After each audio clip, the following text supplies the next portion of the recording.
Welcome to Ancient Astrology with Sam and Verity. Hi, I'm Sam Bakewell. And I'm Verity Hibbs. And today is episode 32. And we'll be looking at the moon in the first house. Yeah, so great idea. Yeah, I'm excited. Yeah, so but it is hard, very challenging for me to generalize in astrology, and because the only way I can do things with astrology is to bring in so many different things, the signs, the aspect, the houses, Yes. and use them simultaneously. So yeah. Yeah, I exactly. can't just go, oh, right, so you've got the moon in Aquarius And in the that first means house, this. and that means this. Yes. Yeah, exactly. Because Yeah. I want to know, where's your Saturn?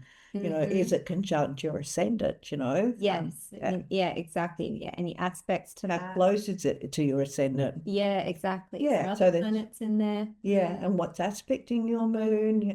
So yeah, it is very hard for me to generalize. That makes sense. But Yeah. I'm going to give it a try. Yeah, it is. It's interesting, and Yeah, you can glean some sort of insight into it, but yeah, it's definitely not to then take that only and apply that. Yeah. Astrology, you have to, like Sam's saying, put it with the whole chart. exactly. Yeah. Get a real good Yeah. So yeah, we're not getting the full picture. Yeah. So remember, the further you get away from rulership, the more unusual of the nature of that planet, right? So the first house, so we're going through the houses and we're just talking about the moon, right? So if you have the moon in the first house, this is the best house in the natal chart, right? You couldn't have so that first house and then the 10th house would be the second. For the moon or just for any planet? Any planet. Yes. Yeah. Because it's about you. So, these are gifts that are given to you from the universe, basically. So the focus is on things that the moon represents. Yeah. So if there is no dignity, then the moon will behave unusually. Let's say the moon was in Gemini in the first house. I did have you in mind of writing about this, but it's Verity has the moon in Gemini, but it's not in the first house, in the third house. Yeah, so we can talk about it again. That's okay. So let's say for easy assessment, Mercury was also in Gemini, so that makes it easy for me to deal with the moon in Gemini, or the moon was in Leo or Aries, right, Libra or Aquarius, so that this would be a sextile or a trine to the moon, and the moon in Gemini would be able to see it just spotted up. Yeah. Right. So that's really important for me. Yes. Then it's not behaving as unusually as what you would expect. Yeah. Right? That makes sense. So this individual is open about their emotions, giving you a memory of a similar experience. So, somebody would say, this is what happened to me, my house caught on fire or whatever, I burnt the candles or whatever they're talking about. And you're like, so then the moon in Gemini person will want to share their similar experience, or I knew a friend who had the same experience. Right. Yes, I do that. For example, now. Okay. Often sharing recipes quickly and enthusiastically. If Mercury is in Leo or even Aries, they might have a particularly strong appetite. They especially in Aries, which is what you've got. They want to eat really. They suddenly get hungry. Yes. Right. And same with Leo, really. But Leos are more fixed. So then they want to eat the same, they're happy to eat the same food for quite a few days, where Aries will really want to change that, because the moon represents food, right? So that's why we're staying on this whole food journey, The moon also represents divination. So it's likely when people have the moon in the first house that they are very interested in divination of some type, whether they just have some cards that they want to read, or they have affirmations on the table, a deck of affirmations. Well, however it works, they are normally interested in divination. And because they are if the moon was in Gemini, well, then you would look at something like something a bit more mathematical. Yeah. I mean, using hands, yeah, cards. yeah, exactly. But yeah, mathematical, so would that be astrology as well? Astrology, numerology, yeah. Automatic writing.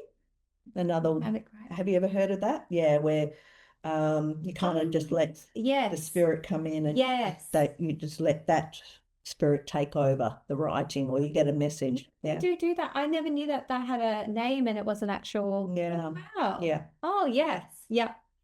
Or our book cards for their guidance, right? I always find that the moon in Gemini is good. They make good mothers because they talk to their children. They want to explain everything, why this is good for them, or to see someone else's point of view. But the whole communication thing is very important for them. It is. Yeah, that is important for me. Sometimes I talk too long at them and I can tell. And I actually usually do it in the car as well. It's quite funny. Exactly. They're in the back of the track. They have to listen to me. There's no escape. And I just start blah, blah, blah, blah, and then I can tell, oh, okay, I've actually been doing this for way too long. And they're bored. They're just looking at what I'm doing now. Yeah, I've lost them. I've lost them. I really do. I do that quite a lot. Yeah. Sometimes too much. Yeah. So, I mean, I wasn't picking on you, and I definitely wasn't thinking of you when I was doing the moon Gemini. That's nice. Yeah. So the moon in any sign in the first house is great for nurturing, caring, food, divination, domestic duties. However, in Capricorn, it's in its detriment. Yeah. And can create something different. So they worry about things. They worry about food. They can go from being very obese to being very small. They can have low calorie diets or they can overeat. So there is that problem with food intolerances as well. And food, exactly. Yeah, which I've mentioned before with Capricorn moons. They can forget to eat. Yes. Yeah, and probably because of worrying. Yeah, because I feel like emotions, it's the moon as well, isn't it? Yeah. And that's also quite closely tied to eating for a lot of people, like me. So I find that, like, if I'm feeling a certain way, I want to eat something to comfort. There's that part of it too. Yeah. And if you're busy or stressed, then you got to eat takeaway or and food has such a flow-on effect to your emotions as well. Like if you eat, well, for example, me, if I eat certain foods that then don't agree with me, I will feel terrible for days after. So isn't it interesting how they link up? And then if you have a sort of funny moon like Gemini, like by funny I mean not in rulership or has got any sort of dignity. Yeah, exactly. No dignity. Water sign. It can, I think, Earth sign. Throw you out quite a bit. Yeah. So so there's with the moon in Capricorn being in its detriment, they can I mentioned they can forget to eat. Sleep as well. It's sleep. Yeah. Well, I find Mercury has a bit to do with sleep, but you're probably right. The moon is probably has something to do with the sleep as well, because during full moon and new moon, that often keeps a lot of people up.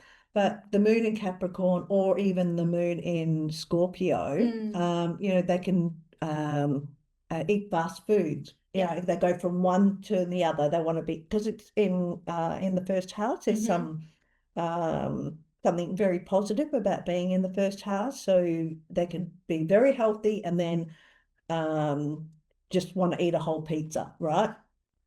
So, and I'm not saying that the moon in Scorpio would eat off a whole pizza, but they can swing from being healthy to fast food quite easily. Interesting. Would it be intuition for someone with the moon and Scorpio in the first house? Like, would they be very sort of intuitive or in touch with? They would be, but maybe because it's in its fall, they don't trust their intuition. Right.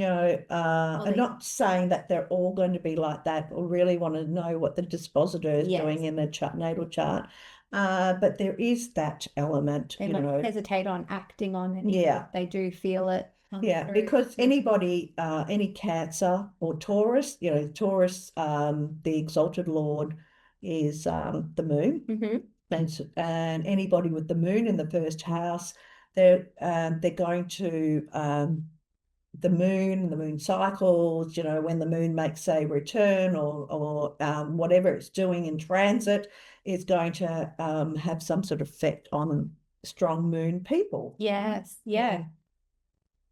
Yeah, exactly. And so if you had the moon in Cancer in the first house, well, you could be that can play out in several different ways. Firstly, it can be somebody that is very much into divination and that's what they do for a living.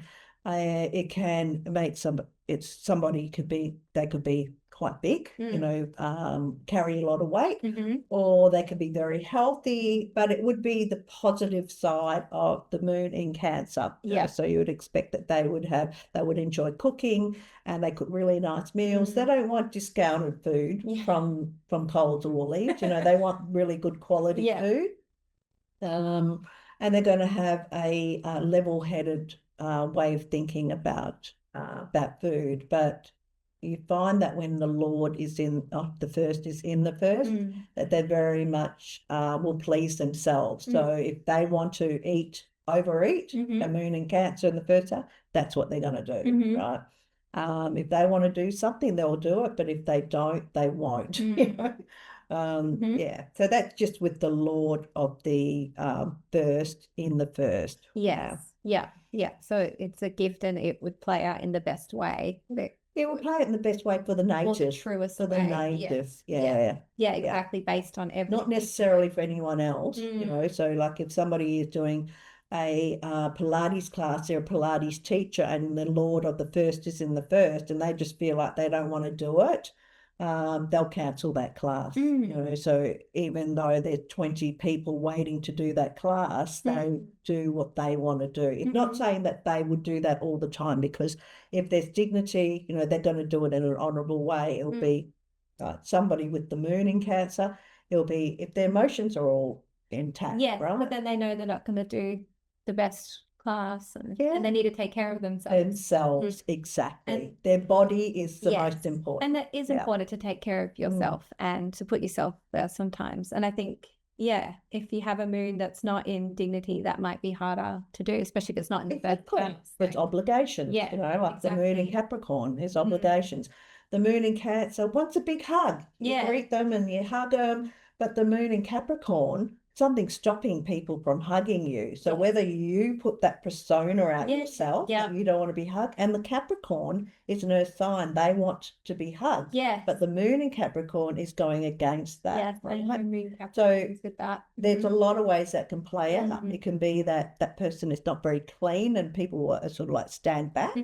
Or it can be that person doesn't want hugs, it feels uncomfortable with people touching them, so they sort of stand back themselves. I get that. Like I seem to wait for people to show me if they want to hug. And then even if I really want to hug the moon Capricorn person because I'm excited to see them, a lot of the times they don't indicate at all that they want that, so I don't. But like when I see you, we usually have a big hug. Exactly. Both of our lords are in Cancer. So we've got that synastry. Exactly. So all moons in the first house, food would be important to them, and their emotions, so the moon be about weight, whether the native fluctuates with their weight. Family is really significant. Family is a good one as well.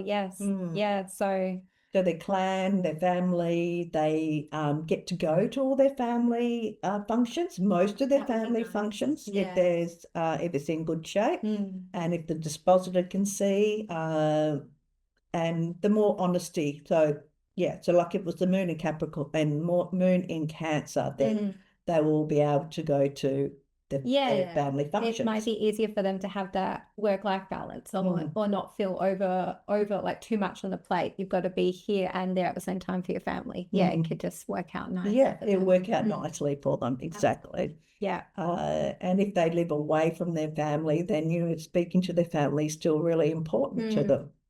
And meditation as well is meditation. That's exactly interesting one to And if especially if there's Saturn element to it, like the moon in Capricorn first house, I would recommend for that person to because that will bring in the discipline of Saturn. Oh, great idea. Yeah. To meditate, but to do it daily. Yes. Yeah. Meditation can be a tricky thing for people to do. So, and find the time to do it. And it is a way of self-care. Yeah. And it's, connecting to... But there's many ways of meditating. If somebody doesn't want to, if an individual doesn't want to use a mantra, they can also just sit in the garden. Yes. And take 5 minutes, 10 minutes out in the garden, to look at the plants. However it works, it's basically sitting quietly. But the more debilitated your planets are, the more you have to do something religiously, like each day, to motivate and manipulate those planets. Yeah, and it can be hard. Like I often... hard to find that discipline, isn't it? Yes, I actually get really annoyed at myself because I do want to meditate daily. I know it's good for me, but I'll do it 1 day a week and then it won't happen the other 6 days. I get really annoyed at myself about it. Yeah. I mean, I've got a debilitated moon by being in the 8th house. So once I learnt once I saw how effective meditation was to do it daily, I never look back. Like, it's just part of my morning routine. And even if I don't get the whole schedule in, 5 minutes, 2 minutes is just, the universe is gone, right? Okay, just it creates a whole different day. It changed my relationship with my mother. That's amazing. It really, if I do have the time to do something like meditate or yoga, it just completely sets me up for the whole day, completely different day. Exactly. I think, that's how we can manipulate energy. So emotions also are a big thing. And if I'm with children who have them, like, I know a lot of adults that have the moon in the 1st house. However, once upon a time they were children, and children can be quite emotional as well. Those that have the moon in the 1st house, tears come easily. Especially it does even in Aquarius. I know children that have the moon in Aquarius in the 1st house, and you wouldn't expect them to be overly emotional, but they are. So until they learn how to regulate these emotions. So that's the moon in the 1st house. Our next few episodes will be going through the moon in different houses, and we'll get time as well to talk about other planets that go through. That would be great. That are located in different houses in your natal chart. It can kind of just help to piece together things that you notice are important to a chart. So the 1st house is very significant, very important house. Okay, thank you, and hope you enjoyed this episode, and don't forget to like and subscribe. Thank you. Bye for now. Bye.